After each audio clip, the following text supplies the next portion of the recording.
This is the emergency podcast system. This is not a test. Movies are bombing all over the country. They are posing as movies you already know. They may already be in your theaters, your neighbor's home, or even your own. Do not panic. Specialists have been dispatched. They will help you identify these pretenders and defend you against this invasion of the remake. Please stand by for further instructions. Welcome to the Invasion of the Remake podcast. I am your host, Jason Bishop, as always. Not going anywhere. Always here. And laughing in the background at me. Not at you, with you, near you. Near, that's right. In the same room as you. Yeah. This is our last episode for September. Of course, Trish Coughlin with me, and Sam Stepanenko, as always. Yes. And As then... mostly always. There's been the odd one we've missed, but... Mostly always, yes. Mostly always. But now we can Skype in. Nowadays, There's no excuses anymore.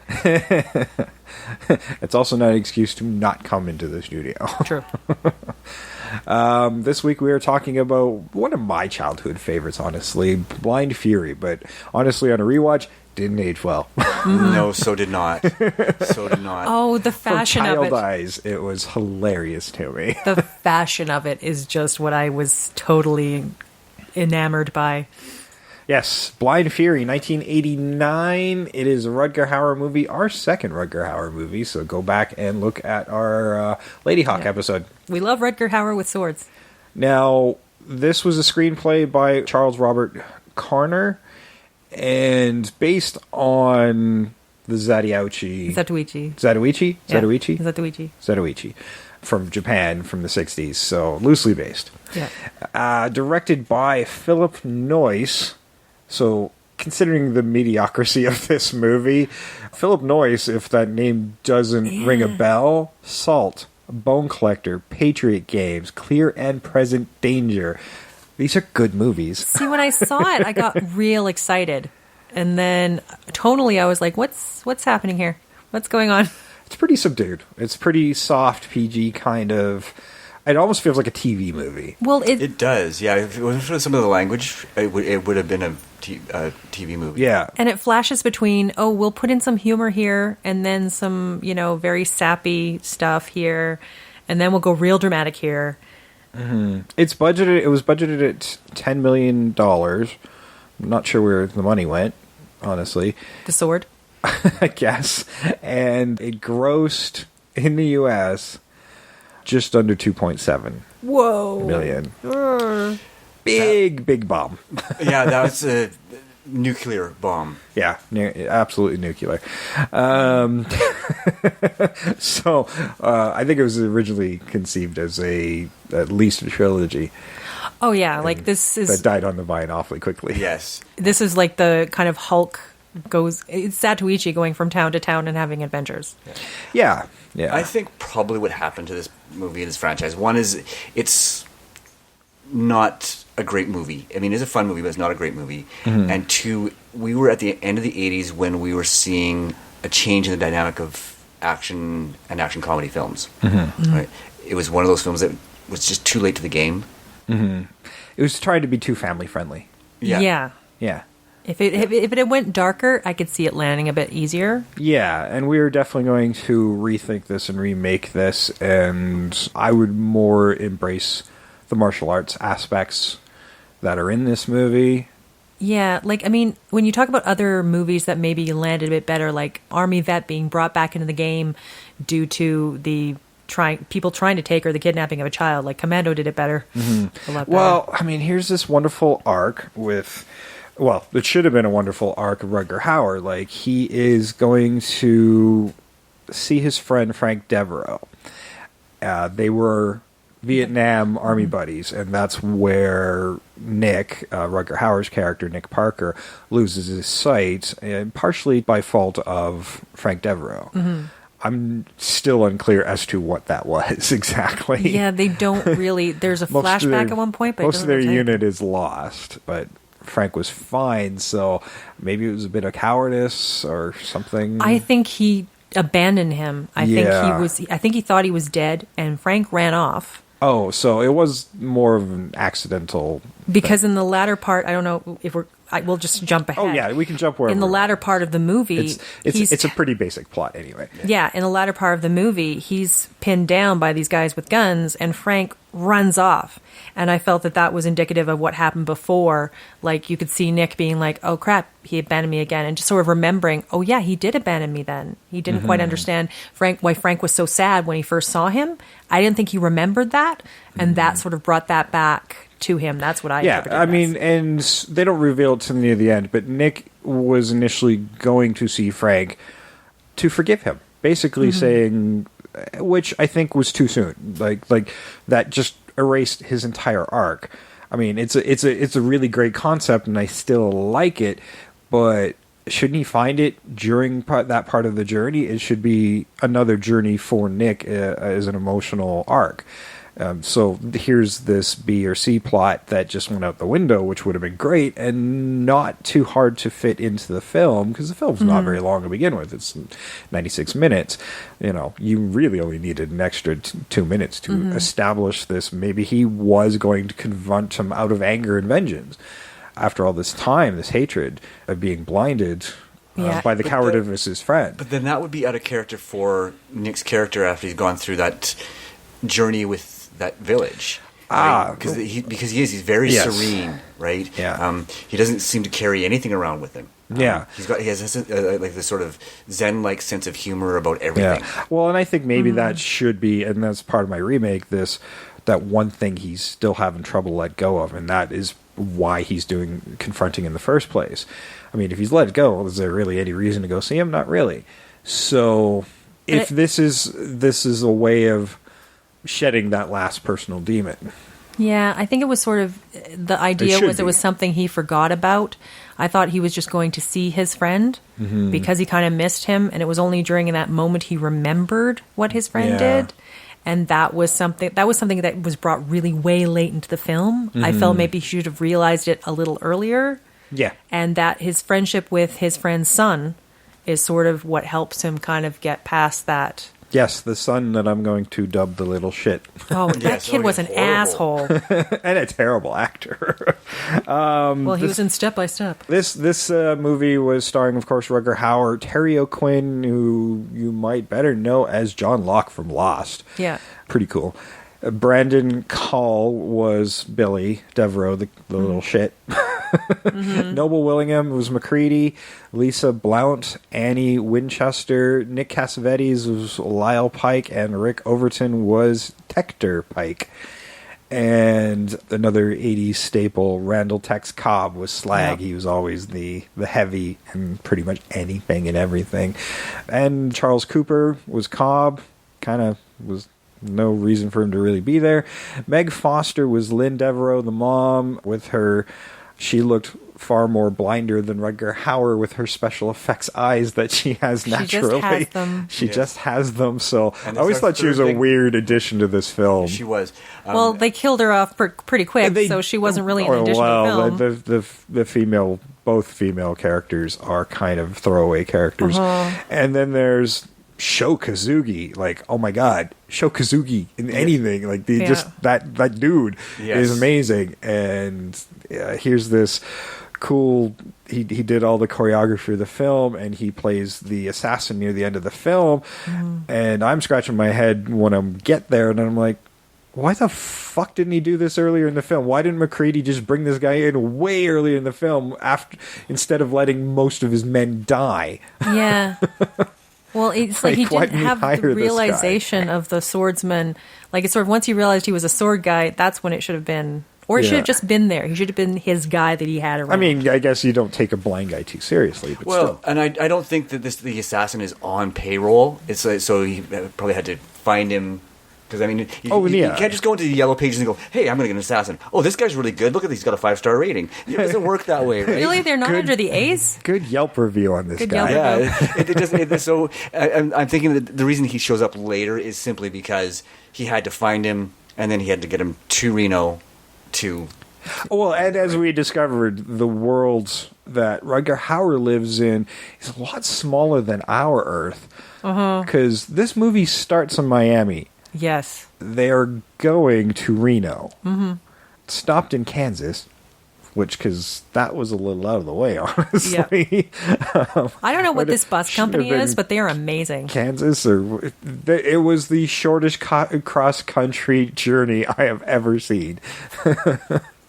And if you're going to put a cross-country portion in, at least, do something with it. Give me a fucking bus montage or something, just to show the transition from place to place. That's right, because everybody got everywhere fast. Yeah. Or make the Super kid fast. less of a shit during the bus montage.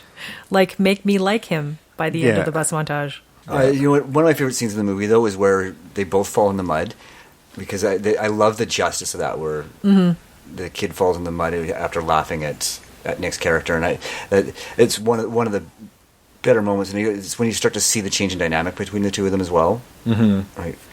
Yeah, that kid could have pulled a runner many times. He's basically going on this journey with a complete stranger. Doesn't know his mom's dead right away. Mm-hmm. So he's just been pulled from this house. Yeah, and granted, it's been attacked, and this is the only grown-up around that he can remotely trust, and he doesn't get along with him out of the gate. Well, he doesn't get along with anybody. He's a dick to him out of the gate. Yeah. This kid, I don't care if he has allergies. Punch him in the face. Like, I'm sorry. I don't advocate hitting kids, but maybe a good smack on the bottom. And there's another thing. The allergies thing didn't make a lot of sense either, because it doesn't play. No, it's not completely unnecessary. They try to do it once in the truck when they're when they've finally been captured by the two brothers. Yeah, I'm like, well, shouldn't give him an inhaler or something, where it's actually a health hazard issue, you know? Like he starts having a seizure to add to the tension. Yeah, but there's nothing, so there's no reason for it. Yeah, and the thing is, he's having the asthma attack, and then they start the fire in the truck. That would have made so much more sense. Yeah, but of course he doesn't have any trouble after the fire. No. Right? Or when that thing's full of smoke. Yeah. Right? Yeah. So everything just kind of happens in this movie. Yeah. Not to say there isn't a good movie here. Yeah, Oh, yeah. yeah. McCready is basically sending some heavy guys, which is Tex Cobb and whatever miscellaneous heavies, to go get Billy Devereaux so they can leverage Frank to be their chemist to work for him, because he's very resistant to work for McCready voluntarily. Mm-hmm. So they're going to use his family as leverage. Now, Frank's already estranged from his family. I'm not sure why.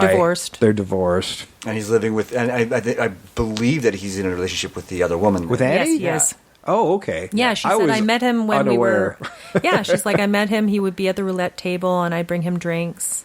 Okay. And that's how we met. Okay, so I guess Frank must have been hanging out in the casino, in McCready's casino in the first place. And how he lost enough money that McCready eventually uses against him. Right. Because he's rigged the games. Yes, and we do see... That is actually one of the more entertaining That was a scenes. good scene. I love that scene. Just learning...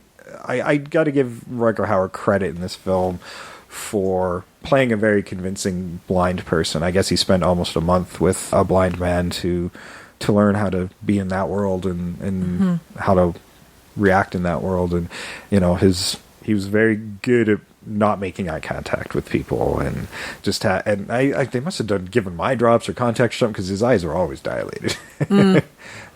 Yeah. No, I think one of my things about this movie is Rutger Hauer is one of those actors who fell by the wayside to a certain extent and ended up in a lot of bad B films. Yeah. And I mean, this is a powerful actor when you think about Nighthawks and Blade Runner and The Osterman Weekend and all these really great dramatic films. Even Ladyhawke. I mean, he wasn't great in that movie. Yeah, it's probably one of his weaker performances, actually. But yeah, he's still like that movie. Yeah, there's this push in the '80s to try to make him a lead, but he's always in these B and C list movies. Yeah, and he was better than that. Yeah, right? Yeah. I mean, he's better than this film, unquestionably. Oh yeah. Well, let's let you guys be the judge as I run the trailer for this film.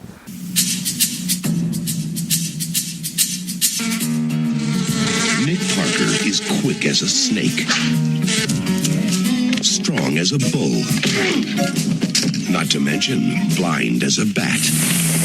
Nice doggy. What's your problem? You blind? Yeah. Holy shit. He came for a friendly visit. Step aside, blind man. But his timing was a little off. Now, a young boy wants his guidance. Did you ever cry? A strong man is never afraid to cry. son. He's here. He's fine. And the boy's father needs his help. Now, if you want to keep him that way... Unreasonable men make life so difficult. Shoot! The blind Zorro. If you can't handle it, get me somebody that can. Get me Bruce Lee. Bruce Lee is dead. Then get his brother. Rutger Hauer. I also do circumcision. Blind Fury. Okay, that was Blind Fury. You know, you watch that trailer and you go, oh, hey, there's that guy that was in that thing that one time. And, like, that's every guy in this movie was an 80s actor that was in everything on TV and film and the B-list films as well. Like, they just never turned down a job. And exactly. That was, and that's a great way to, you know what, that's a smart way to act, especially if you know you're never going to be an A-list star. yeah. Take everything you get. Right? Yeah. Oh, yeah. Oh, I mean, Randall Tex Cobb made a career out of being that giant thug. Yeah. Oh, yeah. Like, I don't know if I ever saw him do anything else. No. You know, he could have been that lovable big lug sidekick guy. He sort of did a bit of that in The Golden Child. Oh, that's true. That's right, yes. He was still on the bad guy side. He was still on the bad guy side, but he was such an innocent. Like, I think he was, like, very simple. Mm-hmm. And so in that movie, he was easily brought in by the Golden Child. Like, what you could see those hints of, like, he was just such a simple person being victimized by the villain. Yeah. There wasn't too many movies where I didn't see him without a cigar hanging out of his mouth. Yeah, so. that was like a trademark. The mustache and the cigar. Yeah. And there's several Yeah. points, too, where I'm looking at Rutger Hauer. I'm like, okay, you're a blind guy. You're hearing for him, but can't you just smell the cigar smoke? Yeah, they don't play up his senses enough. No. Like, you see that training montage at the beginning where he's been rescued by the local village and nursed back to health this is Vietnam that we're seeing flashbacks of, and they nurse him back to health and basically teach him how to use his other senses. That's about the only time we really see it. Like, he can hear better, he can start sensing. They don't go out of their way to explain it, which is kind of nice, but it's sensing that shift in the air When something's near him. When something's near him, so they put a sword in his hand and they throw something past him. And the first time, they're just laughing at him. Oh, yeah. And then by the end of the montage, he's able to cut the fruit. The squash. Which I had to make a Fruit Ninja joke about that. Yeah, there Yeah. we go. This is before the app, so Yeah. like the very first Fruit Ninja. One of the things I liked about at the end of the montage there is they all think he missed, and they're all laughing again. And then I liked that Opens little it up. touch. It's like it was. Yeah. You knew it was coming, right? But Yeah. I like the fact that they knew that he was going to eventually hit the fruit, but his perfect quarters and everybody thinks that he's missed again. And I liked the fact that they thought he missed. Yeah. And then all the kids come up, they're like, yay! Yeah. Well, and it's interesting that they've welcomed in this enemy soldier into their village, Yes. essentially. Yeah. So, I mean, I feel like there's a whole other story there. I know there's a whole movie there with this one Yeah. guy who's helping him through. I'm like, what's this guy's story? Yeah. Because he has him behind him, like, you know, when you're showing a little kid how to bet. Oh, I love that bit too because he's so little, right? He was so tiny. Yeah, everybody in his village is like 4 feet or less. Yeah, and so he's showing him how to, like, move the sword. Yeah. I don't think Rutger Hauer is a giant of a man either, so they must have had him on a couple apple boxes or something to look so big next to these small village people. Yeah, I think he's over 6 feet. So Is he's he not really? tall. Like, he's not small, I don't think. Oh, okay. I have no idea. I didn't look it up. Because, I don't research height. No, I love researching height. Well, you go do that. It's amazing. Sometimes you're like going, that guy's not that big. How small is the female interest? Because I always want to know. I'm like, how, do they just make them? Do they shrink them? Do they put them in a dryer and then just put them on set? They're shrinky dinks. Yeah, they just shrinky dink the actresses. Like, oh, we got to film this before it rains, and then she's just going to expand. We can't do that. Nobody knows what a shrinky dink is anymore. no, true. Very true. I'd say Google it, but you're probably going to get some porn sites now. Yeah, no. So maybe not. Be Maybe very not. careful with your Google searches, guys. Unless you want to see that, then have fun. Yeah. They do have that earlier sequence with the little gang in the bar as he's before he gets to the Devereaux's place, which is kind of fun. We get to see him, and that's what I kind of liked about it. This moment of, oh, here's this blind guy, let's go fuck with him moment with the hot sauce and the burrito and everything else, and the pretending to be the clumsy blind guy, and beats the shit out of all of them. Oops, sorry. Sorry. And I thought that was hilarious when I was a kid. That one cracked me up. It's kind of old school. Yes. Man, I'm totally keeping it. Oh yeah, no, I'm totally keeping stuff like that. I like that because it's that bit where he's so much above them, he can make fun of this. Yeah. Yes. Yeah, and I do enjoy his character because he is light and jovial about everything. Yeah. That's what I like about him too, is the fact that there's this, like, he's a Zen Buddhist with a great sense of humor. Mm-hmm. But sometimes it feels like they put the humor in at the wrong spots. Like it feels. Yeah, I made a note that they do these jokes and they just don't seem to land.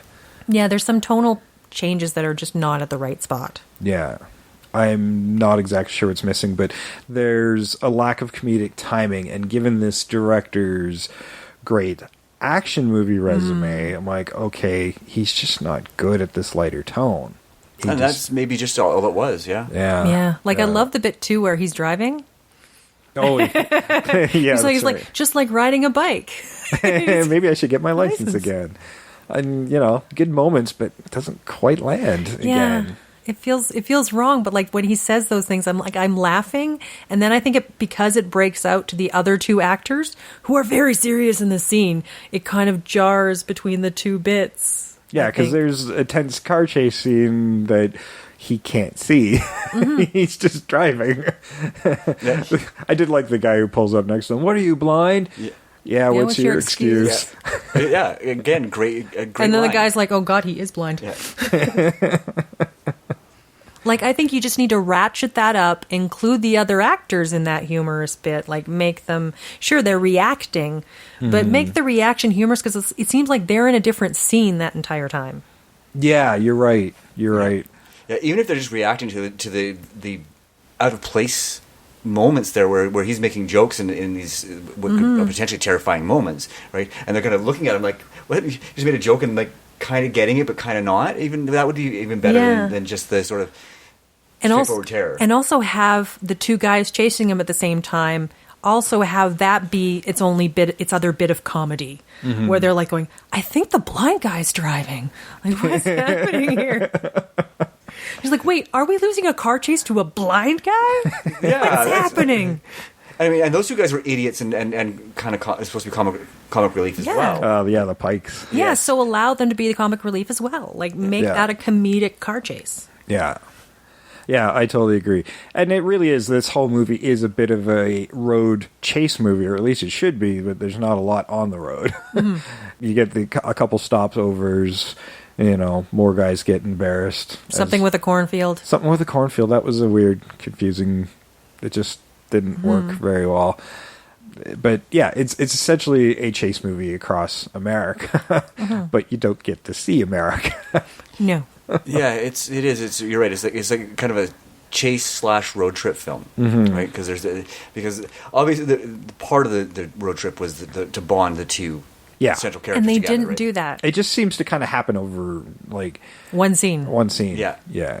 There's no pattern of growth there, like where they really seem to get to know each other and. Yeah, I'm sure it's there on paper, but it's not there in the film. It's almost like those small moments of bonding between the two just got cut out of the film. Mm-hmm. Yeah, to make the time somehow. I don't know. Yeah.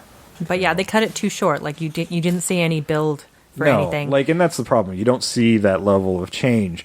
The kid's got an arc, but you don't really see it of, becoming a little bit and be a bit protective of this new father figure. Yeah, he doesn't know his mom's dead. I think you could start it from there. That could be like the pinpoint of where it becomes. Yeah, and that's where the chase in the cornfield kind of happens. Is he's getting told about what's happened to his mom because he does want to call back and he's like, I'm with a stranger. I better call home. Yeah, exactly. I got to call home, and that's when he's Rutger Hauer's character Nick is put in this awkward position that he's got to explain what's happened to his mom. She's been shot and asked for him to take care of her son. And I thought they handled that fairly well. They didn't have to do the dialogue. They just do this nice crane long shot over top, and it's just panning out as the kid runs off into the cornfield. I'm like, okay, this is a good reaction to that scene. And it shows the quality of direction that we'll see in future films from the director. Yeah, absolutely. It was definitely one of the better moments of the film. It was it had the emotional punch it should. Yeah. Because you don't need to hear the dialogue. You just need to see, because Rutger Hauer kneels down, you're like, oh no, he's going to tell him. Yeah. And then it just happens. Yeah, and then, of course, it gets strange because there's Randall Tex Cobb out of nowhere again with a bunch of guys with guns. You actually see that truck go by with everybody in the back of guns because that's normal. Well, in Kansas, apparently it is. Maybe. There's always guys running around in back of trucks. There's always a lynch mob in Kansas. They're already at a moment's notice. Oh, I need some guys. Come on board. I got some money. Go. I need you to hunt a blind guy. Yeah. I think that you just hit the nail on the head for what my biggest issue with this movie is the nonchalance of the violence. Yeah. Right? There's no reaction. There's no police ever. Oh, well, the police are dirty in the first scene. Yeah, but aside from that, I mean, you have these amazing battles in admittedly rural areas, but you'd think that there'd be a sheriff or something coming out there and go, what the fuck is going on out here? Right? Well, that's just it. It bugs me that every place is a corrupt place. Okay, we bought the police in Miami. We got militia guys in Kansas or whatever the fuck they were. And they're just... It's like bad guys are falling off trucks, literally falling off trucks. Yeah. I would want to centralize it. Let's just pull this into a smaller town that's more in control by an evil presence of MacReady. That's kind then of you've got Roadhouse. Yeah, that's okay, but it works. We've seen a bazillion movies like that, and they're all kind of entertaining. Alternatively, you can have, because the guy wants to make these designer drugs, you have DEA guys who are also trying to find the blind swordsman and the kid, but for their own reasons, to bring down the big drug lord. Yeah. So, I mean, that is an addition that does work in other films. Yeah. And you can make it so that it's not a complete lawless landscape. Yeah. Yeah, because I believe it or not, I actually did have an issue with that. Yeah. No, I get it. And I mean, there are a bunch of things that don't work in this movie now. Remaking this now, you can't use Vietnam as a setting anymore. No, it'd have to be Iraq or... Yeah, it'd have to be the Gulf. Afghanistan. Yeah. So, it's a different setting now and with different trainings and different things. But generally, I kind of still want that there. I didn't buy Terry O'Quinn so much as a war buddy. He doesn't seem like somebody. He seems too nevishness to have seen combat. See, but that's the thing with Terry O'Quinn. You think of him in Lost. Oh, that's a vet. He can pull it off. And that's the thing. His career post this is basically nothing but guys who've seen combat. Yeah. So in this one, it's a completely different Terry O'Quinn, which I had a bit of a problem with. I did too, because I'm like, shouldn't he be a little tougher? I'm used to seeing him so tough. Soldier? Yeah. I would have lost Terry O'Quinn, and really it is Locke who's constantly at odds with himself. That really was what this character was supposed to be. Yes.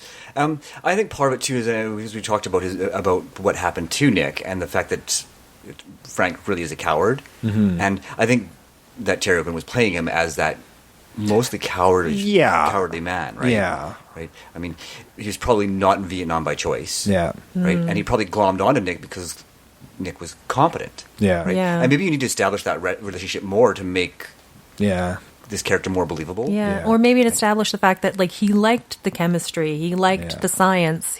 Combat wasn't something he wanted to do. He just got drafted. Yeah. And this was his buddy, and his buddy knew that. Yeah. But that's going to change more too, because there's no draft anymore. Yeah, I know. And you can't even really have the evil casino owner anymore either, because it's so controlled now. In Nevada. There's so many things in place now to keep that from happening. But you make it just a straight up drug lord. I agree. It's and that's fine. That works just fine. You know, I had Well, he I could had still to be a casino owner, and Frank could have lost all that money there, but just legitimately.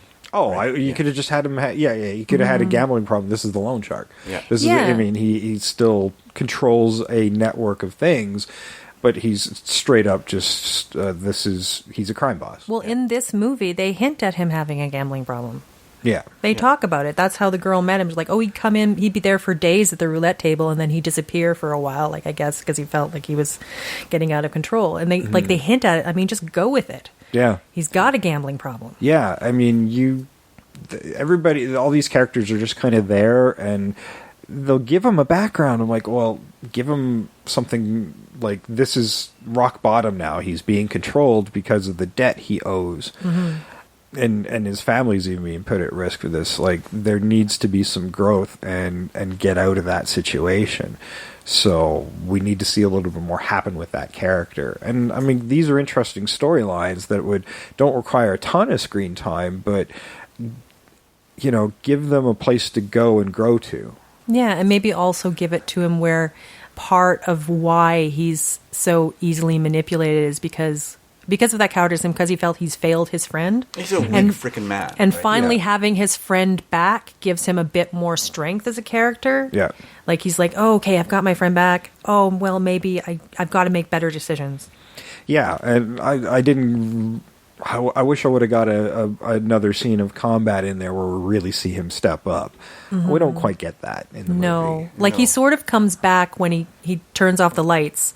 Yeah. So that he has the advantage again, being the blind guy, and then he's throwing like the sparklers to like blind everybody else. Like, I felt that's what they were trying to get at, in that he overcomes his cowardice, but it doesn't really land that he's overcoming his cowardice. That just seems to be incidental. Well, they didn't do a great job establishing the cowardice in the first place. Mm-hmm. So to overcome and stand by his friend, I don't think he did enough to overcome it either. Mm-hmm. So, especially for somebody who is a trained soldier. Yeah, or also maybe have it that the part of his cowardice is he's just haunted by how he let down his friend, and like it's just his self-esteem was completely blocked by that. We need to see that. I'm like, if you're getting flashbacks from Nick, you should probably have some flashbacks of Frank as well. Yeah, or the guy who's got him under his thumb, the evil crime boss, uses that knowledge, just victimizes him with it. He's like, oh, come on, you're just a coward. We know you're a coward. Mm-hmm. So why don't you just shut up and make me the drugs? And he does, because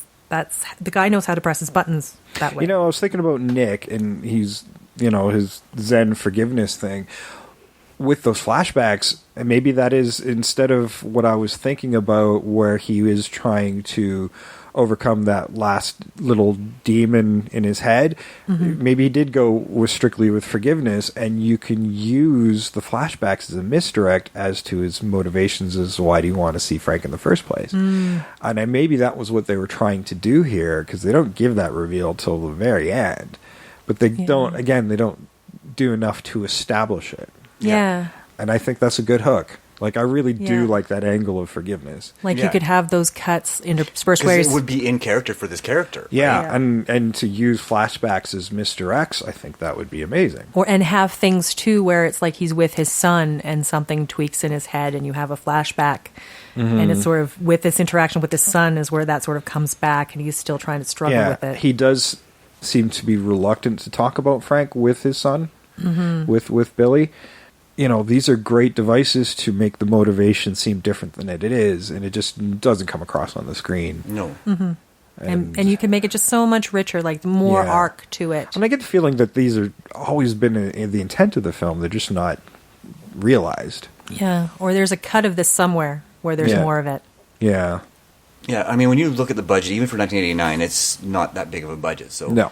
I think that's part of the problem, too, is it probably didn't get the budget it needed to be a good film. Yeah, it's too bad. It really just wound up being degraded to a chase movie. And there's some interesting... And it's weird. Like, they get to Nevada, and then there's a thing on a ski lift, because... Is Nevada known for its snow? Well, no. It was like the Donner Pass. I don't know where this place was. Okay. I mean... It's a bit odd. Well, if you're going to do cross-country, at least show me more topography. It seemed like it was that 80s thing where you have to have something with a tram. I guess it did. It felt like a little bit. We were of like, lousy with trams in the 80s. This is the Bond moment where you got to have something with a ski lift. Yeah, all the movies were tram frickin' heavy in the 80s. There were just trams everywhere. It's true. We got to put a tram in. Like, I don't know if trams had like a contract with Hollywood at that point. Where like, oh, well, you need to put at least 5 trams in this year. They were the Apple of the 80s. Yeah. Yeah, no, Reno isn't very far from Utah. So maybe that's where it was in the mountains there. Yeah, maybe, yeah. Right, so, but again, it is geography, and we're not experts on geography. We're not even experts on film, but we're closer to that. Yeah. But at least we know a bit about the geography and the fact that they got cross country real fast. Yeah. And, that's kind of the movie, really. Yeah. But there's some great fight sequences. He saves Frank from creating the drugs in the casino. Yeah, well, yeah, by the time... In the basement of the casino? Yeah, that was weird. And the funny thing is, he wasn't even doing anything illegal. They make it very clear when they're hanging Frank by the ankles there that you're going to make me designer drugs and I'm not breaking any laws because they're not on the list of controlled substances. So he wasn't actually breaking any laws. So that was the other problem I had with it is, if you're not breaking any laws, why does it need to be all sort of underground and sneaky and all that stuff? It's like, you can do that out front if you want, right? You can be upfront about that. I make designer fucking drugs, right? Well, there was a guy that did that. There was a guy who made up tons of drugs, and the reason they never prosecuted him was because they were never on the list. Yeah. Right.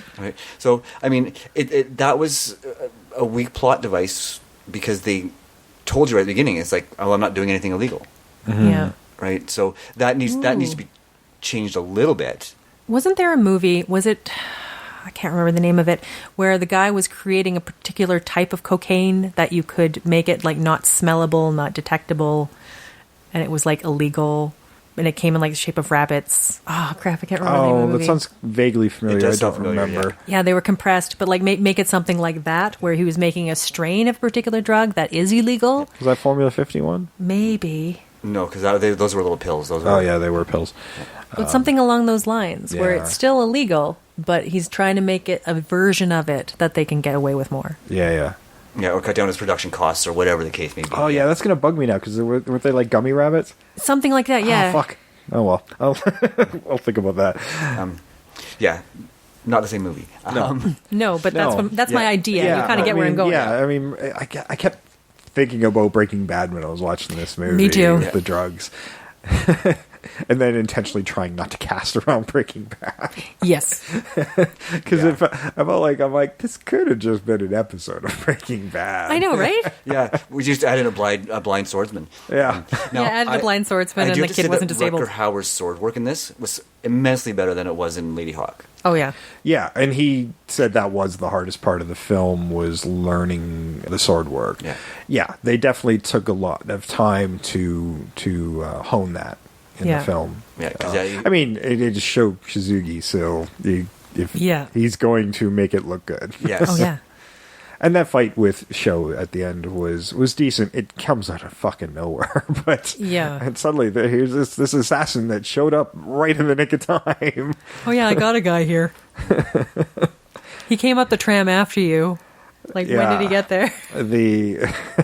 Yes, the fight around the hot tub and the weird lights and the sunbed. Yeah, it was a sunbed. Oh, is that what that was? Yeah. Okay. So, and then there was a weight bench. Yeah, I can see him coming in at the end of the movie. Like, it makes sense for him to be at that final. Well, yeah, scene, you want the biggest challenge to be at the end of your movie. But that's it your final boss. Should have been more of like a almost like a cat and mouse chase dog thing through the complex. I would have had that cat and mouse throughout the movie. Like, he's always the assassin was just a step behind every time. So you see him periodically trying to catch up to Tex Cobb and his crew. Yeah, like he's tracking them all. Like, that's what I would have liked. That sense of menace, like, oh man, this could be good when this guy catches up. That would have been cool. Like, and I have two different thoughts of this, because I have two different ways. I actually cast the assassin twice, because I had like, oh, well, this could be good this way. And then I had a whole other thing that was a misdirect we'll get to once we get our casting, which I think we're very close to at this point. So yeah, because there's not much else to say about this particular movie, really. It's very simple. Chase, go to A to B. Get as the person, save kids, save Frank, and reunite the family. kill crime boss. Annie, Done. I just coming. She's the reluctant girlfriend that is kind of informing at the same time because she's an employee of McCready's. Yeah. Now that's something I think we could have more fun with. I think we could. Yeah, you definitely want to have her because I mean, there's at one point there where she does play a critical role as they're getting to Reno there, right? So, I think you can keep her, and I think that you could use her to develop Frank's character a lot more as well. I personally want her to be the intentional informant. Like, she has been told by McCready to get close to him, and inform. And I don't want her to change her role. Like, I want her to turn out to be a bitch, and all her duplicity is revealed. Like, I don't want her to be a good guy at all. I would.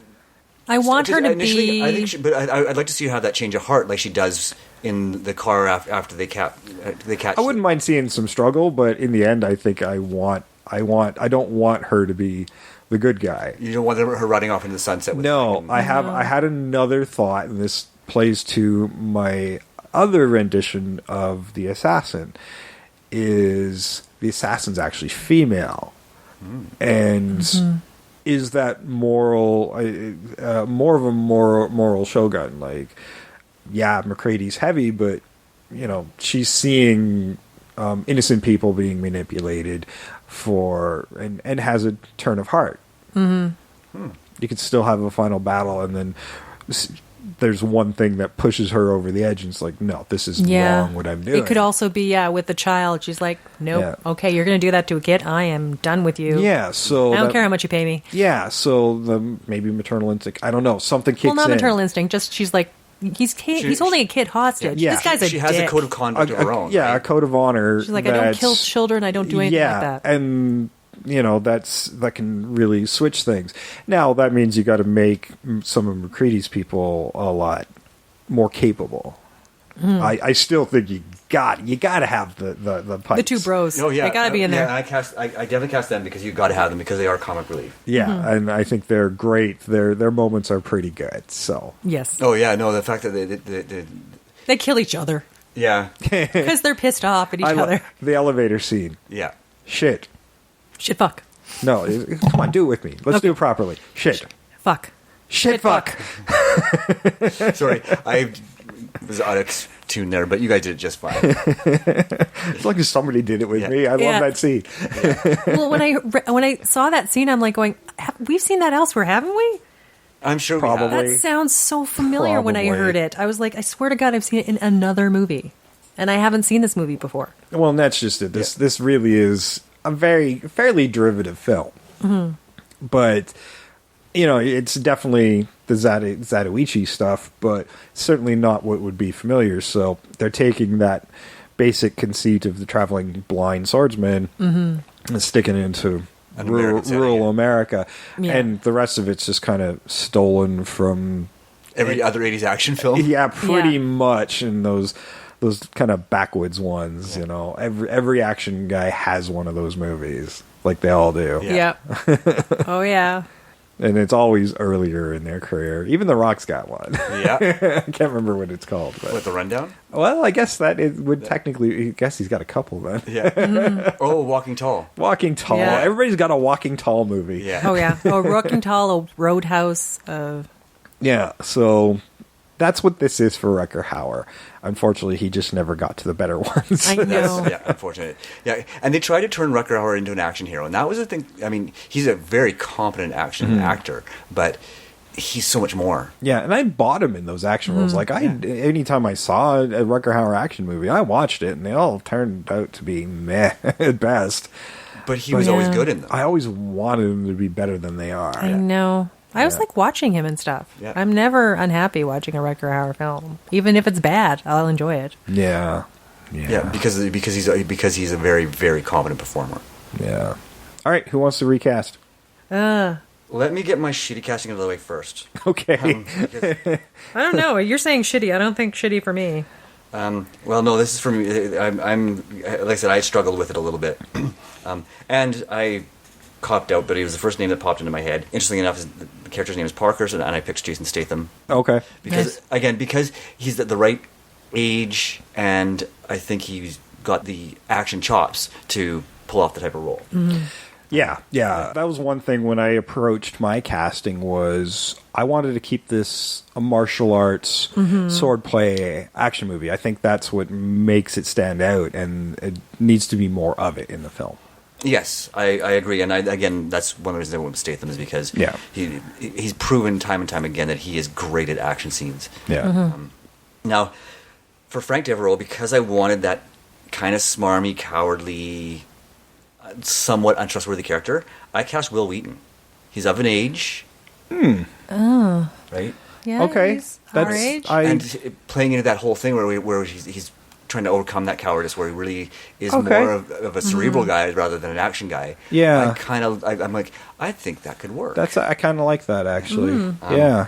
For McCready, I mean, I don't do this every time, but I did it this time. I cast Rutger Hauer as McCready. Oh, that makes sense. I struggle with McCready, and then of course, it's sitting in front of my face, and then I didn't do it. Yeah. I'll tell you. When I get to mine, I'll tell you who it is. But mine, I don't know. I think I'll defer to that because we do always like to have an original actor in our remakes. Yeah, Yes. Nice callback. Yes, Yeah. and that one. That's a good spot. And I mean, now that he's older, and I can see him playing that kind of role, and we know he can play bad guys too. So Yes, we have absolutely totally. seen him do it. So. For Annie Winchester, I wanted to go younger, so I went with Brittany Snow, somebody in her late 20s, early 30s.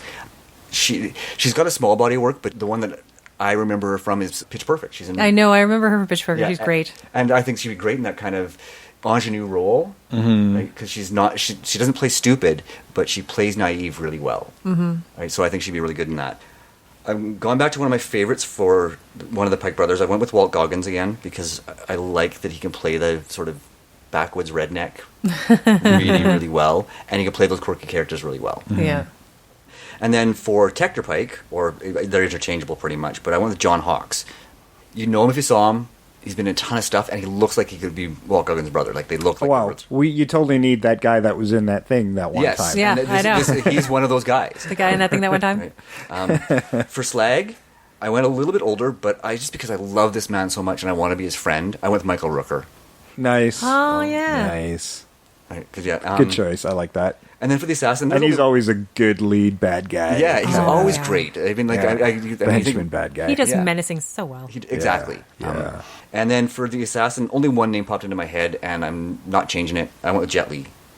Fine. Yeah, one of my Yeah. choices is actually contemporary Jets. So Yeah. I actually stayed away from Jet mainly because I think he's in his 50s now and he's slowing down. So was Sho when he did this. That's Yeah, true. and see, But, I went did older he with did my not cast. look it. No, I know, but he Oh, was. no. Yeah, he was. He looked fantastic. And then for my director, I wanted somebody who could handle action comedy really well. And I recently saw Central Intelligence, and it was handled extremely well. So I went with the director for that, with Rawson Marshall Thurber.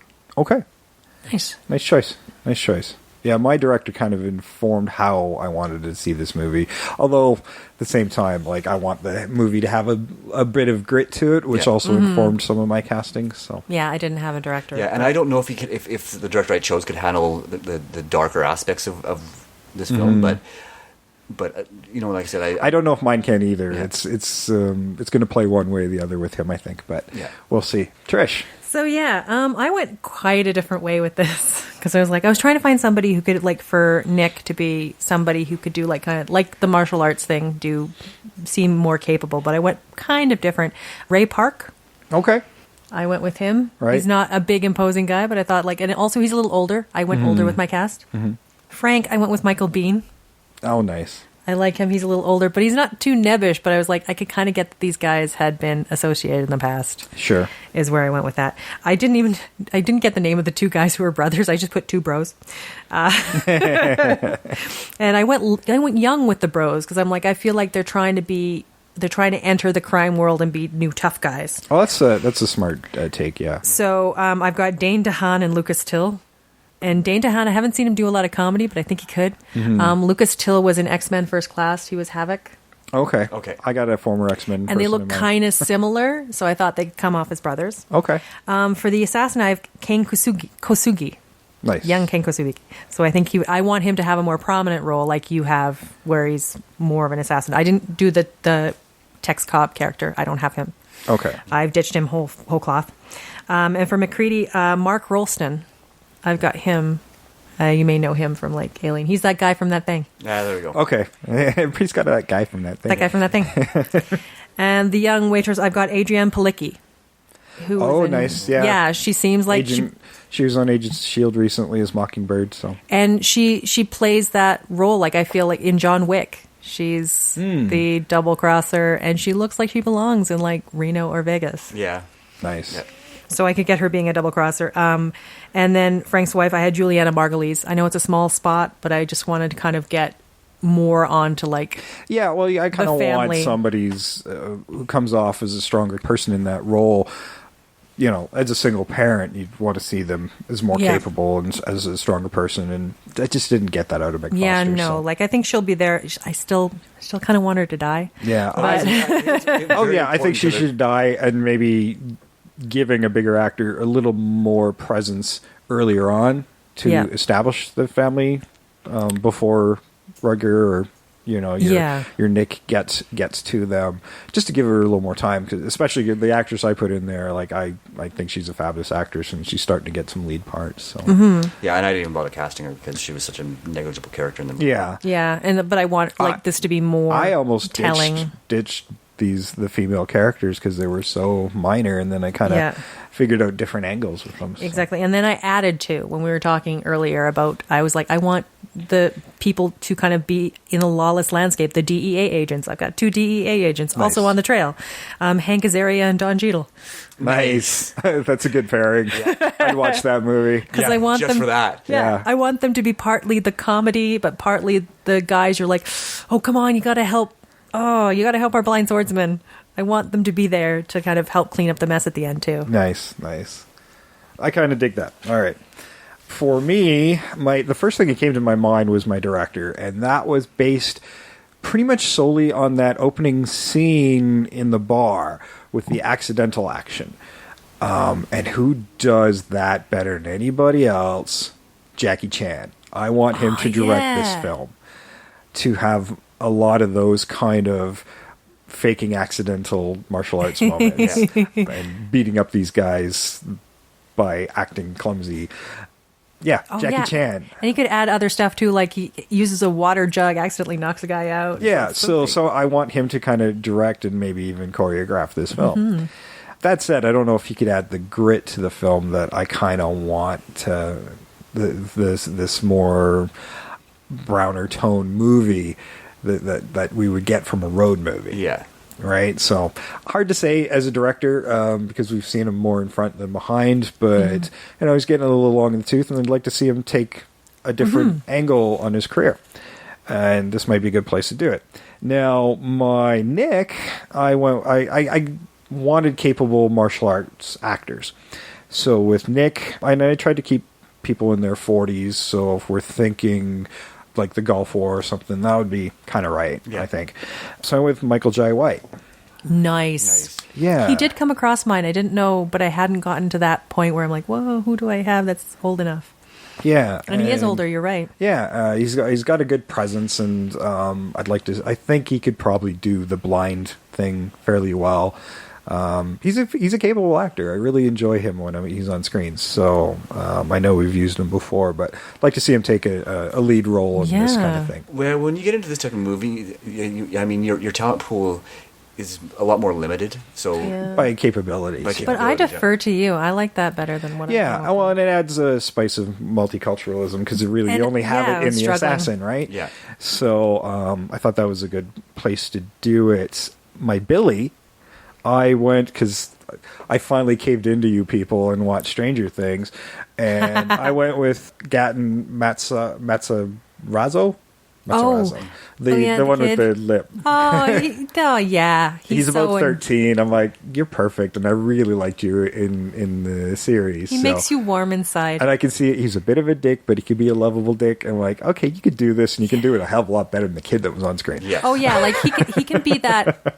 There's that bit where he could be the kid who's like, oh, you're getting on my nerves, but you don't hate him when he's acts out. Yeah, you don't want to hate the character, and I think he can show the growth too. So like, I really like him. I want to see him more stuff.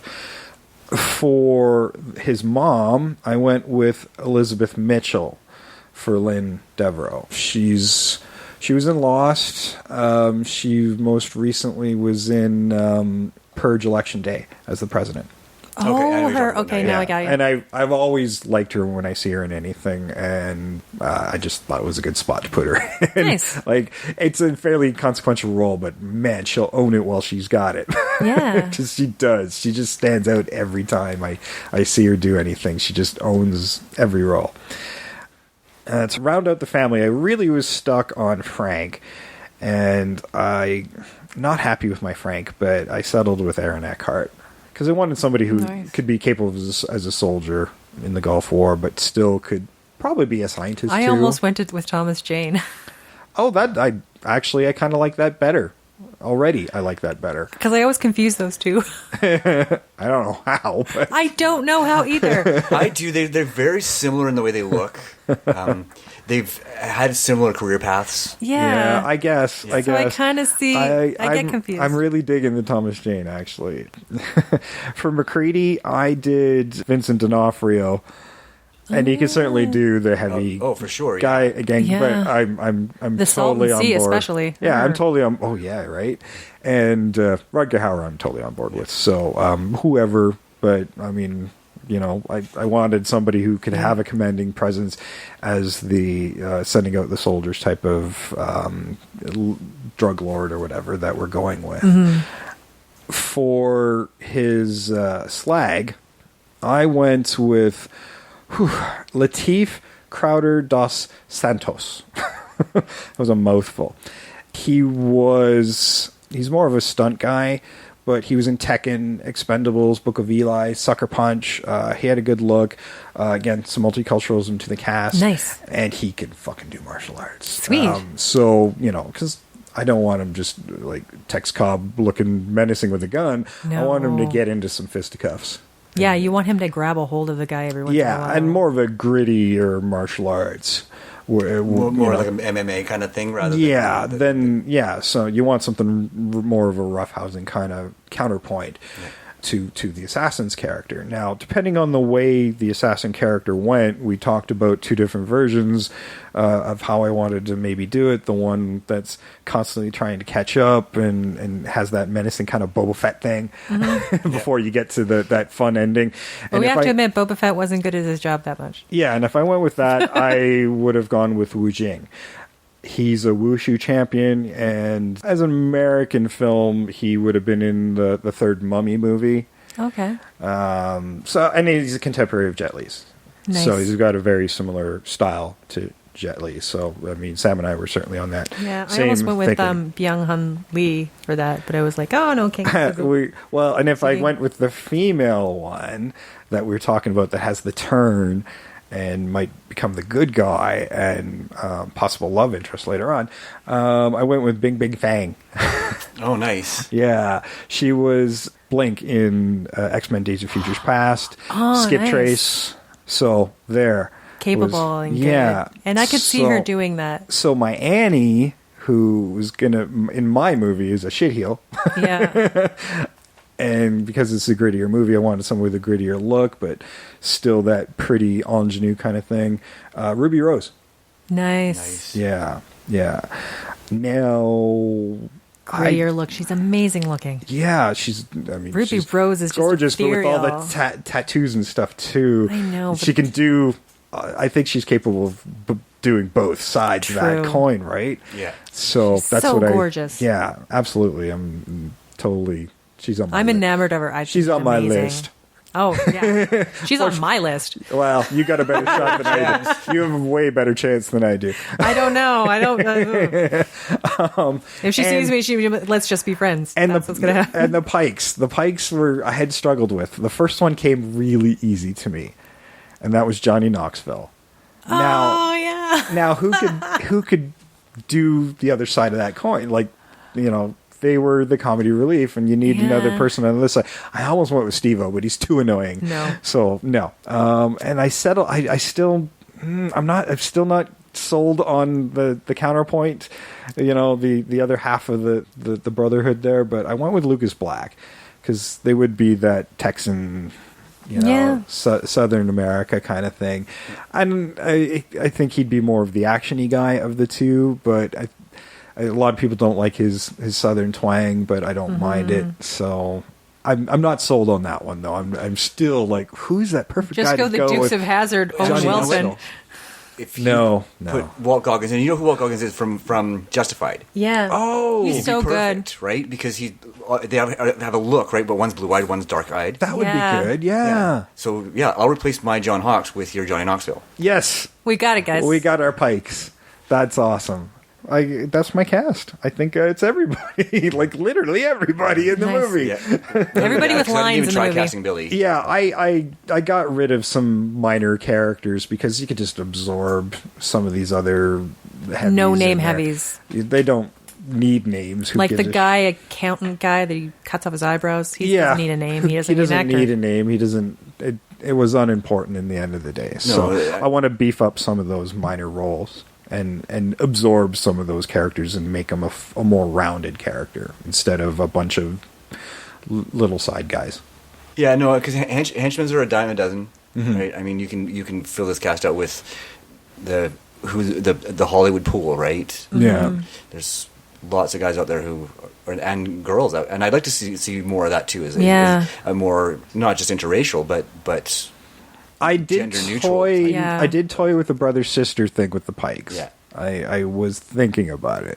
that could be fun as well. Yeah. It didn't get well rounded in my head, so I didn't. But it did cross my mind. I'm like, oh, Yeah, I'm trying to think who would be good. What girl would be good in that context? But that's when I decided, I'm like, well, maybe my assassin should be female. Yeah. So then, And I like the idea of your assassin being a strong female character. I like, and I mean, I think both angles are good. And I also like the assassin being a beefier character than the Randall Tex Cobb even being there.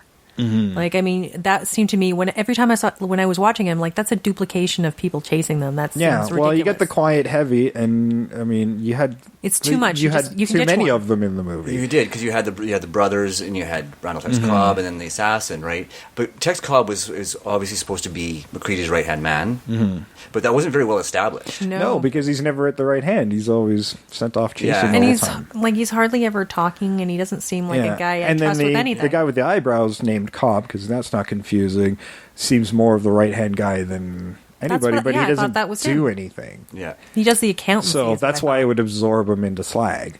yeah, and make Slag more of the right hand man, and then Yeah. the brothers could be the ones sort of Yeah. out on the road trying to. Yeah, and I want him Yes. to be more capable than just the guy who's the big burly guy hiding with the shotgun. Yeah, You know, I wanted him to be able to really get in there and get into a fight. yeah. Yeah, because otherwise, here's the point: if he's going to be the best of the henchmen, he's got to be the best of the henchmen. Yeah, absolutely. I mean, he can't just be the biggest. That doesn't make any sense. No, not at all. No, yeah, I mean, he cheats his way out of that. The fight in the cornfield, he gets sliced up the chest. There's not really a fight, and he's got the flak jacket on, so Yeah, that protects I him don't from get the it. sword. Yeah, Right, so- and it was showing that he's smart because he planned for the sword, right? yeah, he's a smart character, and you could absorb that into to somebody who's a more capable fighter as well. And as I'm thinking too, you could absorb like the female character who you say is like at the end of the day is still a villain. She's not a good guy at all. She's been playing both sides. She would be the one maybe manipulating and creating the sales for the whole thing. Like she's basically just a She's dealer got on her own. Much bigger role in the organization. Much bigger than- role. Yeah. You know what? You can even twist it even a little bit more. Maybe she's actually the real boss. McCready's Yeah. the figurehead. Oh, that'd be cool. That would be a great twist. Yeah, Yeah. and she could be like the whole thing. Like they'll only do deals with the guys. So I just Yeah. sit in the back. And that's Annie? Yeah. Yeah. Oh, yeah, I kind of dig that. Like, you can... and because He's like, he gets honestly, paid good money to I be don't even my remember what face. happened to McCready in this movie. I don't. No, I I can't don't either. remember what happened after to him, because it almost feels like he disappears after the assassin fight. He does because And then they get the family get together. I'm like, well, what happened to McCready? Yeah. He tries to shoot. The Would it- shotgun gets shot. Frank grabs the shotgun, but I don't remember what happens after This would that. be a great time for Annie to kill McCready. Mm-hmm. And, this sets her up to take over. Yeah, And then the final confrontation, you can have Rutger Hauer having that confrontation with Slag, rescuing and having Frank step up as well. And there's that combat with Frank. Meanwhile, the assassins Going after turned off Annie. to the boss, finds McCready, and then realizes what's really been happening and goes after Annie. So now the two chicks are going at it. yes. Fucking A. That's an awesome movie. And you don't even know until that moment that she's actually the boss. Yeah. Oh, great. I like that, and this movie's now full of misdirects because, you're tricking the audience thinking that Nick was actually wanting to confront Frank on his cowardice or whatever, when it's really more of a peaceful "I forgive you" moment. Because I still think that's a great, powerful moment. Yes. A good message. There are not enough good heartfelt moments. No good hug it out moments. Yeah, and it's not just going to be cathartic for Nick; it's cathartic for Frank. Yeah, because we need to see his turmoil and his guilt in that as well. They always kind of tell you in the dialogue, and just never enough of establishing that. I want to see that that's something that's tortured him throughout his life. Like that forgiveness saves them both. Why he's a gambling addict and he's he's just trying made to kill that pain. Yeah, he's got a trail of bad decisions. All leading back to that moment. That moment in the war. Yeah. Oh wow, guys! Yeah. Jesus, we just took this shitty ass movie. We got some depth and some range and some amazing. I don't think we're going to win an Oscar for this, but this is at least John Wick territory. Yeah, we got some layers going here. Exactly. We don't half-ass our remakes, guys. We don't. No, unless it's One Flew Over the Cuckoo's Nest, and then I did. Then we can't. You can't, because you can't remake that movie. No. Yeah. There's and I'll still apologize for that one, because that was it was a good conversation. That was 3 weeks ago. That was so 3 podcasts ago. It's true, but I mean, I was still recovering from it, because when I found out that's what we were doing, I'm like, what's happening? I leave town and then the podcast goes insane. What happened? We need you, Trish. We need you. I can't leave town ever again. Nothing wrong with challenging our audience to look at these great films sometimes too, right? We don't always have to pick a bad film that's or not a bad film, but films that had potential, right? Sometimes you have to look at those classics and go, can it be remade? And there's some that are timeless, but if you remake them now with what we have going on now, they actually still play really well, and you can add so much more to them. Well, I think we've proven 2 things. You can take a movie that wasn't really successful, had a good idea, and make a good movie out of it. And vice versa, sometimes you can take a movie that was already great, just leave it the fuck alone. We've proved you really shouldn't touch them. Yes, but we had to try. And that's right, we tried, and that's the great thing, that sometimes you hit that stumbling block. I'm like, look, we're pretty creative people, and we couldn't do it. So don't try, because we know you're dumber than we are. Yeah. I mean, and we know. Because we're cheeky bastards. Exactly. And we know people are like, oh, this is a great movie, we have to redo it. And this is something Sam and I were discussing, how sometimes Sam gets tired of like actors doing the same roles. And it's because they're so afraid to take risks in Hollywood. They have actors remaking their roles all the time.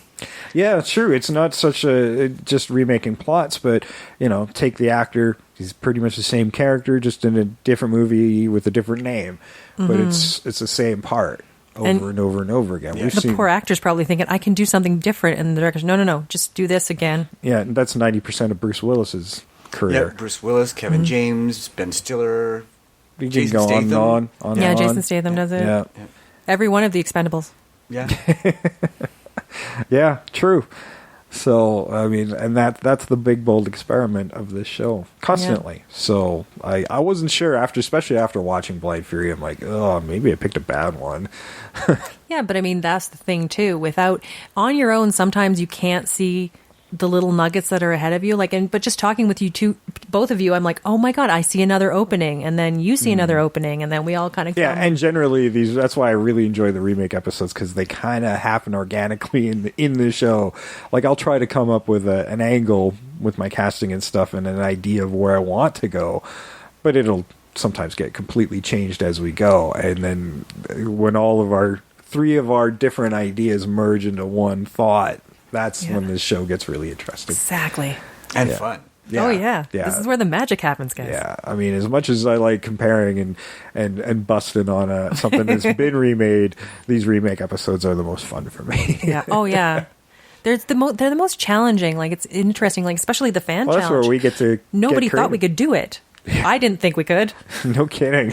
And we did no prep time on that thing. The fan challenge was a very interesting experiment because we watched it and recorded. We did not prepare for that one at all, and that one turned out to be great fun. So, and we're always up to it. Please listen to it. It's yes. fun. Yeah, absolutely. Hard Rock Zombies. And if you have another challenge, please give us another challenge. We are down for that. Yeah, well, that's where One Flew Over the Cuckoo's Nest was kind of an offhanded. Didn't realize we're getting challenge. Yeah. Yes. Yeah, another type of challenge. Yeah. But yeah, if you do have a fan challenge, something that you think might be interesting for us, or you just want to torture our brains with something like Hard Rock Zombies was, you can certainly do that at Invasion Remake on Twitter, Invasion the Remake on Facebook, and Invasion the Remake at gmail.com. We're up for a challenge, absolutely. We're putting it out there. You put it down. That's right. Yeah. So next week, we begin our month-long horror movie track. It is October. I guess they don't always have to be horror movies, but horror-inspired. You can have. We maybe should have said Ghostbusters, but we're gonna hit down a bunch of different genres of horror, and so we get two remake and two that have been remade. So. Look out for those. Those are always popular and fun from last year's. We had a great response to them last year. So spooky October fun. Yes. Love it. Love a good spooky horror movie. For you guys, they're always like, why don't you do more horror movies? 'Cause we save it for now. Exactly. And there's a lot of horror movies that have been remade. We kind of like to mix it up. Yeah, we'll do a few along the way off season. But, there's so many that we could literally just make this a horror show. Yeah. and keep it going for years on the horror remakes alone. But that's too easy. It's too easy, and we'd get bored, I think, doing horror movie after horror movie after horror movie, I think. Right? Oh, Jesus. Well, I challenged Trish with this because I did this 2 years in a row where I watched a horror movie every night and blogged about it. Now, this is back in the MySpace days. And I did it 2 years in a row on MySpace, and then I tried one. I tried it on Facebook. I don't know I think that might have fizzled out before I got through the entire month, and I did try it again on Twitter, but I didn't have enough followers at the time. So. Yeah, I think this I'm gonna give it a go this year. I'm gonna try. There you go. I'll probably personally do it. I just don't know if I'll blog about it this time around. So, but I did come up with some stuff because part of the challenge is to watch 31 movies. And I challenge my audience to do this too. Watch 31 different movies and movie a night, a different horror movie a night, but one you haven't seen. They cannot be a repeat watch. If you've seen it, it's off the list. Oh, that's a challenge. Yeah. But thankfully not The Conjuring 2, because that freaked me out. I was afraid to go to sleep after that. Oh, I haven't seen it yet. In fact, I deliberately been holding off on some horror movie, and there's some I really want to see. I really want to see Don't Breathe. Oh, the trailer of that, and I almost cast that guy as my Nick in this movie. Oh, nice. But FYI, I saw that. Okay, for my trip, I was over in Nova Scotia, and they have a drive-in, and I saw Don't Breathe and The Shallows at the drive-in. Oh, good combo. Excellent way to watch them. Yeah, beautiful. I would have paired that one with Lights Out, actually. Yeah, we had no choice. That was what the drive-in had. Well, just saying. If I was the booker. Yeah. But yeah, just being in a truck, it's dark outside, you're watching Don't Breathe, it's good. Yeah. And you don't know what's outside the windows of your truck. Yeah, I could totally see that being a really great experience. Mm-hmm. Yeah. Although you do look to the side, you might see a few foggy windows. The other part of the drive-in. The vehicle to the left of us was pretty foggy when the intermission Pretty foggy? came. Was it bouncing around a little bit? Or just had good shocks, I guess? Yeah, I didn't do too much looking, but Dom looked, he's like, yeah, I looked over once or twice. That thing was moving a bit. That's the drive-in. Casual sex. Yeah, we were boring. We just went there and watched movies. Jesus, what's wrong with you people? Nobody goes to a drive-in to watch the movies. It was a big truck with a console in the middle. That's really, the mechanics of that are painful. Oh, well, okay, fair enough. If you guys like this episode or any other episode, retweet it on Twitter, share it on Facebook with your friends, like and share it. Don't just like it, but share it. We really like to get more eyeballs on the show. Share our posts. Or more earballs on the show. Earballs. We need some earballs on the show. So that just sounds so odd and naughty. I know, right? So we need some more earballs on the show. So share it. Don't just like the post, but share the post. I can't iterate that enough. If you see us post an episode, share it and retweet it and Twitch share it. I don't know. Just do it. Put it on Instagram. Retweet Miss Seymour. Retweet me. Yeah, we're not on Instagram, but go put our posts on Instagram. That would be awesome. Do it for us. Too much social media for me to monitor. Yeah. But hey. Or just go on the streets and shout. But hey, something. When you're seeing a post on social media, or you're seeing us Twitter, you're seeing us on Facebook, it's us. It's not somebody moderating the show. It's me, it's Sam, it's Trish. So you're talking to us directly, so you are being heard. Maybe that's why we don't get a lot of people doing comments and stuff. It's because they don't know it's us. It is us. We are listening. We can't afford a moderator. That's right. We can't afford a moderator.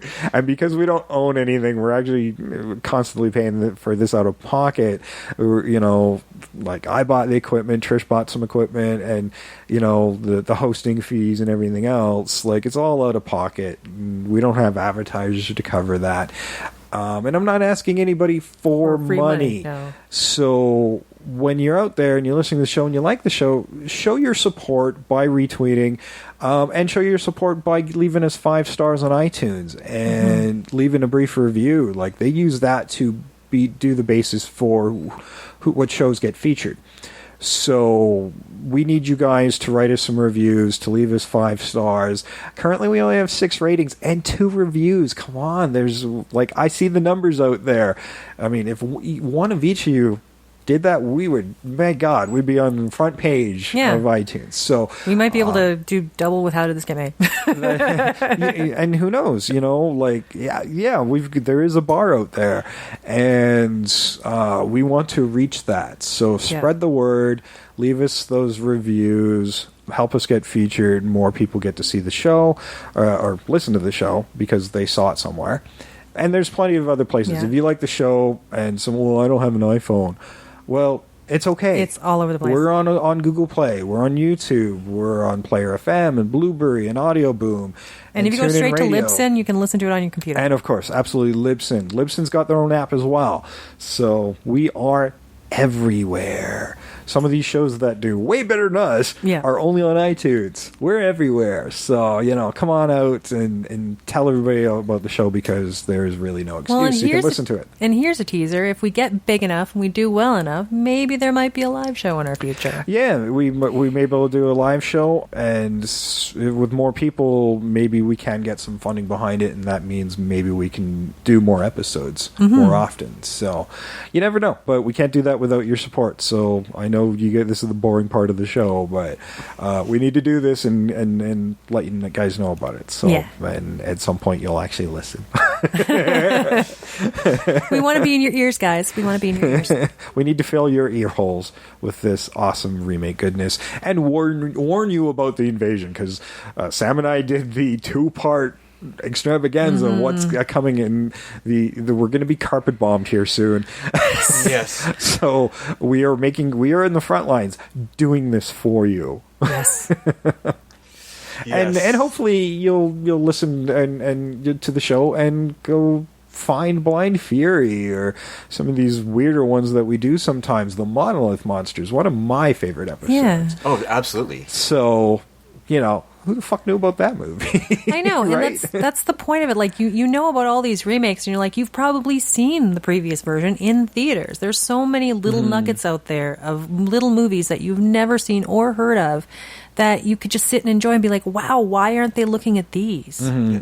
Or you could just listen to them and go, what the hell were they thinking? Why'd they even try this movie? Yes. Yeah, absolutely. And, I mean, God knows I've now seen plenty of movies I may have not bothered to see otherwise, or might have not have got around to, because there's so many movies out there, and some are repeat watches, but guess what? A few weeks ago, I'd never seen One Flew Over the Cuckoo's Nest. I had it. It was sitting upstairs. I don't know if I was going to ever get to it. because it's not a casual popcorn movie that normally you would watch. Those distraction piece movies, but I always like the more thought-provoking ones and the ones that challenge me as a viewer. Yeah. But they're not rewatchable type movies for the most part. I bought Memento after I watched it. I've never watched it again. I don't know why I bought it. I don't really feel like I need to watch it again. I know how it ends. Yeah. Like Schindler's List isn't your every Saturday night movie. The best movies are the ones I never want to watch again because they're so ingrained in my brain. They made that much of an impact on me that I don't need to see them again because I can still rewatch it in my head. It meant so much to me. And then the ones that I'm like, I enjoy in popcorn movies, I don't sit there in that fondly, like, they're the fond destruction movies. I'm like, I'll watch that again while I play video games on my iPad or whatever. They're the distraction movies that I can watch over and over and over again. The ones in the background so I don't feel so alone at night. Oh, well, with that sadness, I've been Jason. I've been Sam. I've been Trish. We're going to go keep her from walking. I'm so sorry. And happy thoughts, everybody. Happy thoughts. we're out of here. We're out of here. Okay.